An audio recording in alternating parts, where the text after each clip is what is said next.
Jadi pengusaha tuh mesti punya target, Mbak Karina. Jadi jangan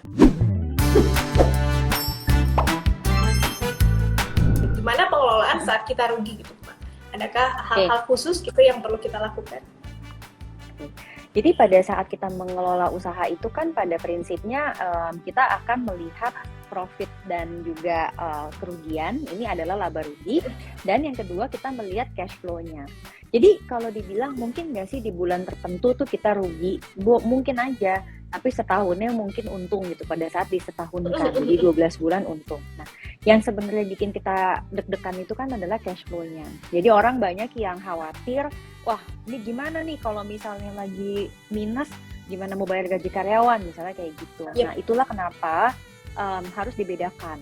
Oke, setiap bulan apa aja sih yang menjadi beban tetap dari usaha ini. Jadi ada biaya, ada beban. Itu dua hal yang berbeda. Biaya itu prinsipnya adalah pengeluaran yang memang harus terjadi supaya kita bisa memproduksi barang atau kita bisa menyajikan jasa tersebut. Itu adalah biaya, cost of goods sold.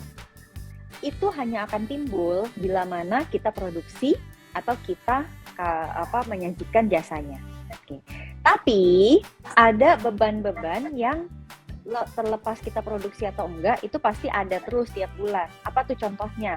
Beban listrik, terus beban telepon, terus kalau udah ada karyawan berarti beban karyawan, beban pemasaran, dan sebagainya. Nah, pada saat kita posisinya lagi rugi, berarti kan artinya omset dengan biaya dan bebannya itu tidak sebanding.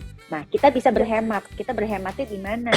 Nah, yang kita lihat ini adalah bebannya itu ada yang bisa kita stop dulu nggak? Contohnya beban pemasaran atau misalnya listriknya dihemat dulu dan sebagainya. Nah, oleh sebab itu pada saat kita lagi lagi minus, kita tuh mesti menyadari apa sih yang membuat kita minus. Apakah karena beban fixnya itu kegedean atau karena memang kita tidak efisien dalam memproduksi dan juga menyajikan jasa. Kalau ternyata pada saat kita lihat, oh nggak efisien nih, costingnya berapa, pricingnya nggak tepat. Jadi kayak macam orang yang usaha yang kayak price war gitu loh Mbak Karina. Artinya kita mesti naikin harga atau kita nurunin costingnya. Tapi kalau penyebabnya itu adalah beban tetap yang terlalu besar, nah ini dia nih, memang kita perlu mengkaji ulang. Wah ini beban-beban ini mana nih yang memang harus dihilangkan gitu Mbak. Oh oke. Oke, ini Mbak terkait dengan kelola keuangan yang kurang gitu ya, atau misalnya profitnya lagi rendah. Nah di Bookworm ini ada solusi gitu Mbak, namanya adalah solusi modal usaha. Jadi nanti untuk para juragan semua itu kita menyediakan pinjaman yang aman karena nanti di Bookworm itu sudah bekerja sama bersama mitra-mitra yang sudah berlisensi oleh OJK. Oke, lanjut ke pertanyaan selanjutnya Mbak. Berarti untuk Mbak Prita sendiri nih, sepenting apa sih Mbak untuk kita mencatat keuangan usaha nih Mbak? Kalau level pentingnya angka di 1 sampai 10 nih, pentingnya seberapa tuh Mbak? 10 ya? Kenapa tuh kira-kira tuh? Gini, kita kamu kalau sekolah ada rapot nggak? Ada. Biasanya tiap tahun. Supaya kita lihat nih evaluasi. Iya, supaya kita lihat nih, berarti belajarnya bagus gak nih setahun nih? Naik atau turun nih? Berarti ada nilainya, ada angkanya gitu ya? Biar kita tahu, biar kita evaluasi kayak gitu. Persis seperti itu. Jadi laporan keuangan itu akan memberikan kita gambaran, potret, apa sih sebenarnya yang terjadi pada usaha kita. Jadi teman-teman sebenarnya gini juragan, yang ketahuan sebagai bisnis itu sukses apa enggak itu bukan dilihat dari berapa banyak followersnya di Instagram sebetulnya gitu ya, tapi dari laporan keuangannya gitu kan. Jadi kalau dari laporan keuangan tuh semuanya terbaca gitu. Itu ibarat kalau kita mau periksa kesehatan tuh ya, kita tuh di foto X-ray tau gak sih, yang wah sampai tulang-tulangnya ronsen deh tuh pokoknya. Nah itu akan ketahuan tuh di situ, sehingga penting banget untuk kita yang punya yang namanya laporan keuangan usaha. Iya, setuju. Nah, aku juga mau kasih tahu nih, selain pencatatan usaha di aplikasi Buku Warung juga ada yang namanya pembayaran digital, Mbak. Jadi kalau misalnya kan Mm-mm. para juragan yang udah jalanin usaha, itu bisa langsung Mm-mm. bertransaksi untuk bayar atau tagih semua transaksi Mm-mm. usaha melalui Buku Warung. Mm-mm. Jadi dimudahkan gitu ya, Mbak ya. Jadi kalau misalnya mau bayar, tinggal pakai Buku Warung aja. Nah, kalau misalnya juragan juga punya lebih dari satu usaha, itu juga bisa pakai satu akun Buku Warung. Jadi nanti semua catatan dan laporan transaksi usahanya itu bisa terrecord. Terus juragan juga bisa mengajukan pembayaran QRIS yang di-scan. Jadi nanti tinggal mengajukan aja di aplikasi Buku Warung. Nanti Buku Warung akan kirimin untuk scan-nya. Jadi nanti kalau misalnya juragan jualan, pembelinya tinggal scan aja, Mbak. Kan sekarang bayarnya lebih gampang ya, semuanya serba digital. Cashless. Cashless, benar. Oke. Oke, yang tadi udah. Paling aku terakhir nih Mbak, aku mau nanya nih Mbak, kan sesuai tema kita pada Hari Kebangkitan Nasional ini nih Mbak ya, yaitu wujudin cita-cita keuangan usaha aman. Ada gak sih Mbak tips atau trik gitu buat para juragan yang baru mulai nih atau mau rapiin keuangannya nih supaya bisa jadi keuangan usahanya jadi aman? Oke, Tipsnya apa yang nih? pertama adalah selalu bikin yang namanya budgeting. Jadi budgeting ini gunanya untuk memproyeksikan, oke, selama 1 tahun ke depan tuh kita rencananya mau mengeluarkan untuk pos-pos apa aja. Contohnya, nih budget pemasaran, ini adalah untuk produksi, ini sekian misalnya untuk hiring karyawan baru. Jadi dari situ semuanya tuh terukur gitu loh. Kita bisa memahami kira-kira apa sih yang akan terjadi selama 12 bulan ke depan, sehingga kita juga bisa berstrategi. Lalu yang kedua, ini juga yang penting banget, yang tadi harus benar-benar mulai menyisihkan dana cadangan bisnis. Dana cadangan bisnis ini itu dicadangkan dari modal. Jadi kalau misalnya juragan di sini bikin bisnis atau usaha dengan modal, let's say misal modal dasarnya 50 juta, nah berarti itu sekitar ya 15 juta tuh harus dicadangkan nih sebagai dana cadangan usaha. Lalu yang ketiga, harus didata pengeluaran operasional yang memang sifatnya fixed cost itu untuk 12 bulan ke depan ada apa aja. Tujuannya supaya kita tuh bersiap gitu ya. Kita tahu, oh ini minimal nih omset yang mesti kita dapetin. Dengan demikian, kita tuh jadi punya target gitu, target untuk 12 bulan ini tuh berapa sih omset yang mesti kita punya. Jadi pengusaha tuh mesti punya target, Mbak Karina. Jadi jangan let it flow. Ya takdir sih iya benar. Jangan asal tapi ya. Tapi kita juga mesti punya target. Kita harus punya strategi. Lalu yang keempat, kalau misalnya kita punya profit, ada modalnya di situ, juga pikirkan untuk melakukan pengembangan bisnis, selalu relevan dengan apa yang disukai oleh pasar, sehingga kita juga jadi lebih terarah gitu loh, supaya tujuannya at the end adalah usaha kita yang terus berkembang. Oke, mantap. Nih juragan semua jangan lupa catat ya, nanti bakalan ada kuis nih. Siapa tahu kan kuisnya bisa dapat hadiah kan, lumayan ya. Oke, terakhir banget nih Mbak. Terakhir ya. Ini pertanyaannya adalah, kan di semua aspek kehidupan kita kan pasti ada biaya pengeluaran ya Mbak ya, nggak cuma di usaha gitu. Kayak misalnya di kehidupan sehari-hari butuh bayar buat rumah, butuh bayar buat listrik, butuh bayar buat transport gitu. Itu gimana sih Mbak cara menentukan prioritas, misalnya berapa persennya tuh, gimana sih kan setiap orang sebenarnya beda-beda gitu ya Mbak ya, ada yang bayar rumahnya ternyata lebih mahal gitu daripada ongkosnya atau daripada makannya. Itu gimana Mbak cara nentuinnya? Oke, ini untuk keuangan rumah tangga apa keuangan usahanya? Keuangan rumah tangga ya gitu. Oke, ini berarti ceritanya kita udah gajian atau kita dapetin dividen atau bonus terus masuk ke dalam rumah tangga kita nih. Kita harus punya prioritas ya, juragan. Oke. Prioritasnya itu tentu aja kita bagi menjadi 3, namanya living, saving, playing. Ini penting banget. Living itu prioritas-prioritas dasar yang memang perlu kita penuhi untuk hidup kita tuh bisa berlangsung lagi. Contohnya adalah mungkin kita perlu punya rumah tinggal, kalau belum bisa punya sendiri berarti kontrak. Terus kita juga mungkin kalau punya anak berarti uang sekolah anaknya dan lain-lain gitu. Itu namanya post living. Itu jumlahnya tuh kira-kira 50% deh dari berapapun yang biasa kita hasilkan di bulan tersebut.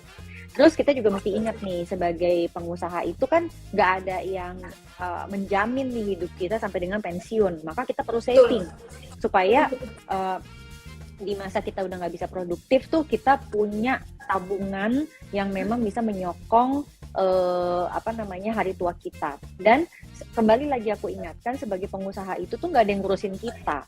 Jadi kita juga yang mesti menyiapkan asuransi kesehatan, asuransi kesehatan untuk kita, dan memiliki juga istilahnya tuh kayak cadangan untuk THR. Kan kebayang nggak sih, pengusaha kan nggak ada yang ngasih THR, yang ada kita yang ngasih THR ke orang gitu kan. Jadi kalau misalnya nggak dipikirin secara budgetingnya, wah itu bisa berantakan.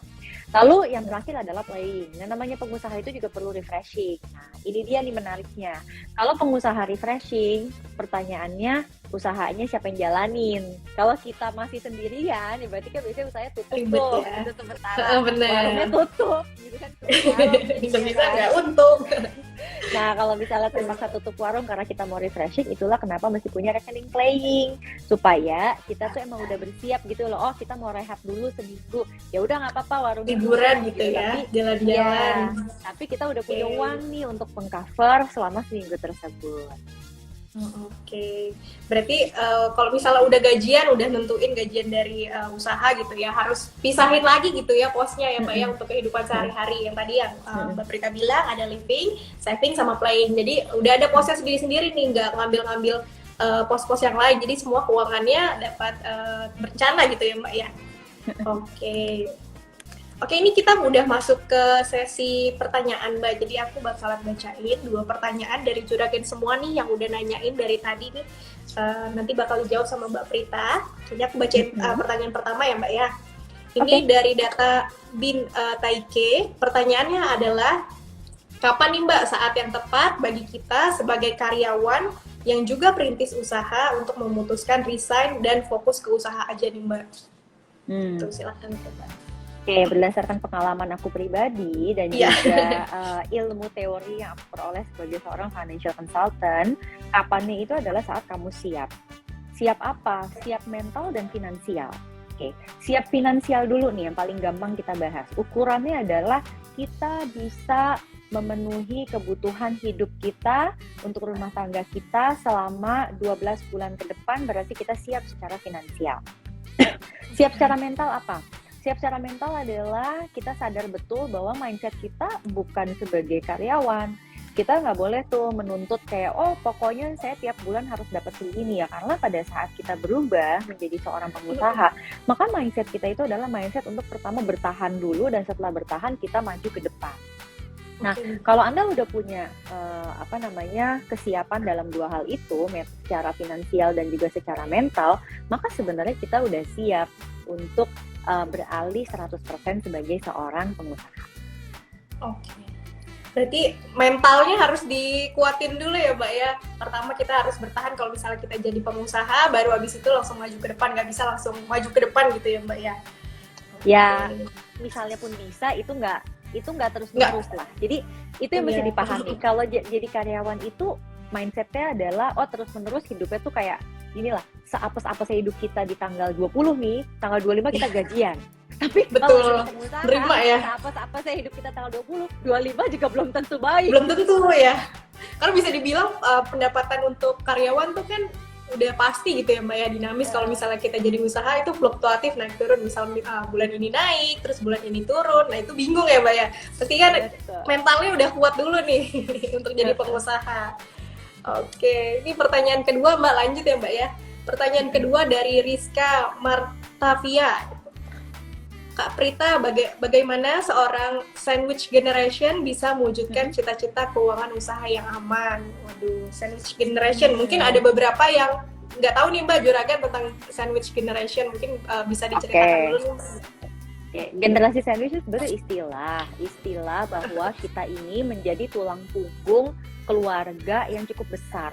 Bukan hanya untuk diri kita sendiri, bukan hanya untuk keluarga inti kita, tetapi juga extended family. Jadi mungkin orang tua, adik, atau kakak, atau ya entahlah sepupu-sepupu gitu loh.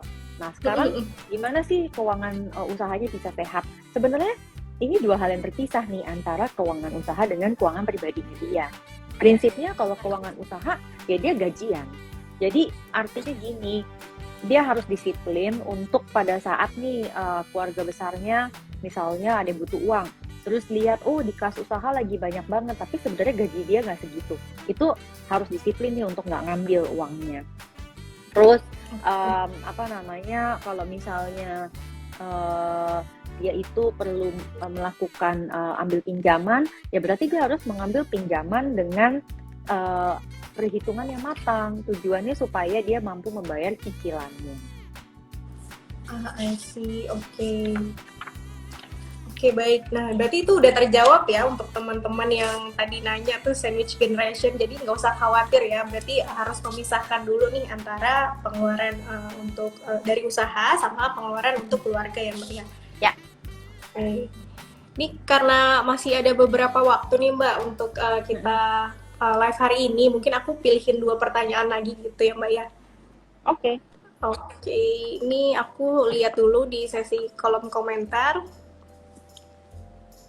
Nah, ini ada satu nih, aku dapat nih dari Mas Harya.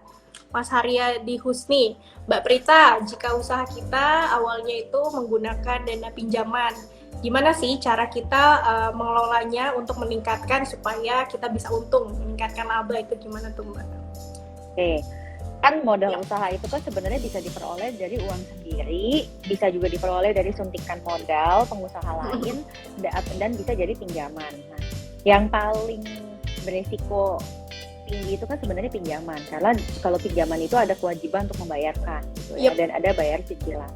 Nah, otomatis pada saat dia pakai itu tuh benar-benar sebaiknya tuh sudah harus ada plot-plotnya, jadi udah harus ada alokasinya.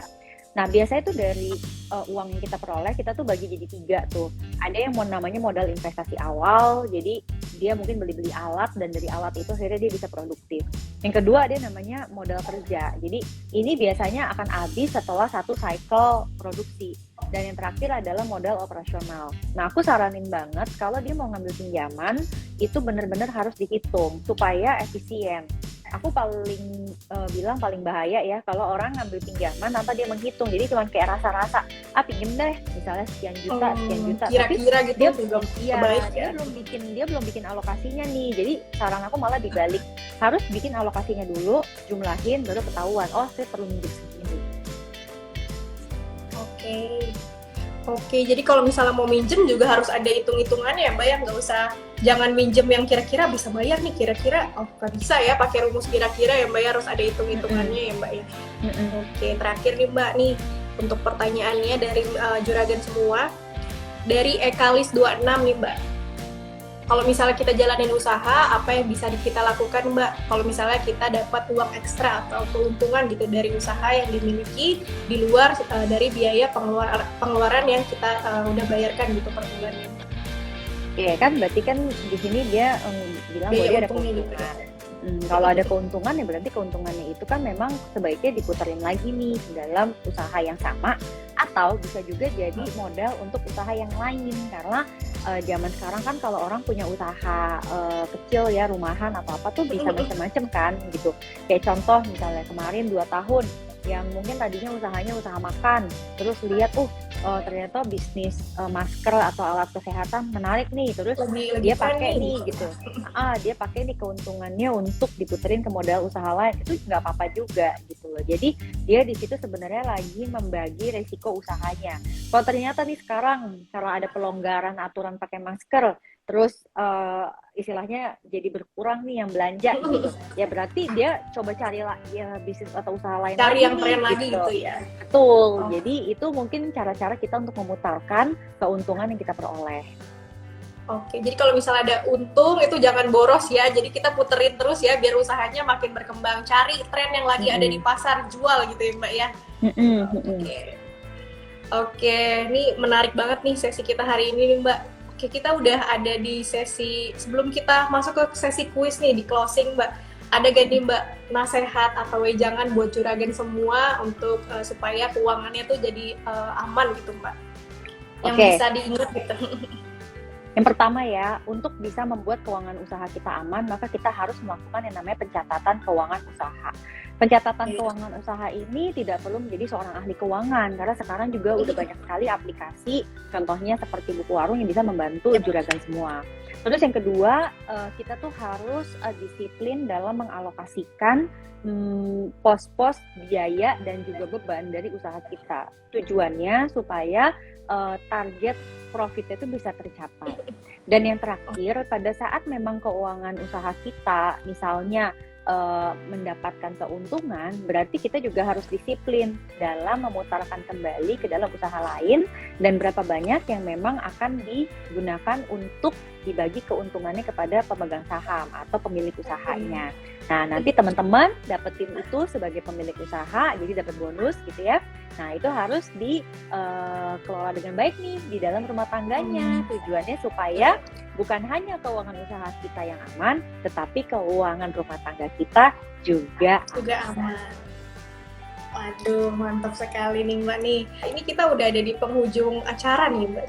Paling aku mau ngucapin terima kasih untuk Mbak Prita udah bisa join di live Instagram bersama Buku Warung hari ini. Terima kasih atas semua ilmu sama tips-tipsnya.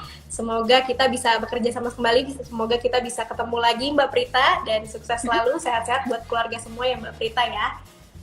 Terima kasih Mbak Karina dan juga terima kasih, bye-bye.